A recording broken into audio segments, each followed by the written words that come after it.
మనం గోవాలో ఉన్నామండి. అది కూడా బీచ్. ఇది ఇంత ముందుల ఎప్పటినుంచో 1920 నుంచి స్టార్ట్ చేశారు. స్టార్ట్ చేశారంటే ఇక్కడ పర్యాటక శాఖ వాళ్ళు చాలామంది ఉన్నారు. ఇయన్నీ సందర్శించడానికి మేము పనిమాల ఇక్కడికి వచ్చామండి. వాయిస్ 9 టీవీ తరపు. అదొక్కసారి ఎవరైనా ఉంటే చూద్దామని చూసాం గానీ ఎవరు స్పందించట్లేదు. ఏండి ఇప్పుడు ఒక్కసారి ఏంటంటే అదొకసారి పర్యాటక శాఖ ఏండి ఇది పర్యాటక శాఖ కింద ఉంచారు. కింద జైలర్లు అన్నీ ఉన్నాయంట. ఇదొకసారి సందర్శిద్దాం. ఇప్పుడు ఇక సముద్రం ఉంది. మరి లోన ఇయి ఉన్నాయి. జైలర్లు ఈళ్ళంతా ఉన్నారు.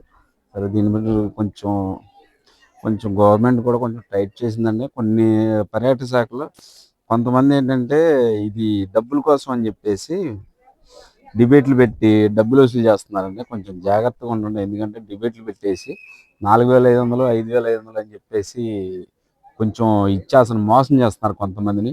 కొంచెం ఆలోచించుకొని మాత్రం గోవాకు రండి. ఎందుకంటే వాళ్ళు ఏదో డిబేట్ చేశారని చెప్పేసి గబగబా వచ్చేసి ఈడకొత్తేనేమో 8 బీచ్లు అన్నారు. 8 బీచ్లకి 4 బీచ్లే ఫ్రీ చూపిస్తున్నారు.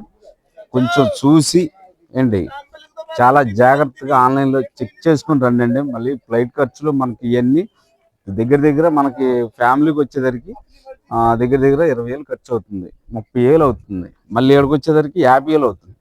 అక్కడ చెప్పేది ఒకటి, ఇక్కడ చేసేది ఒకటండి. చూసి గమనించండి. వాయిస్ 9 టీవీ తరపు నుంచి ఎం నాగేంద్ర, విజయవాడ.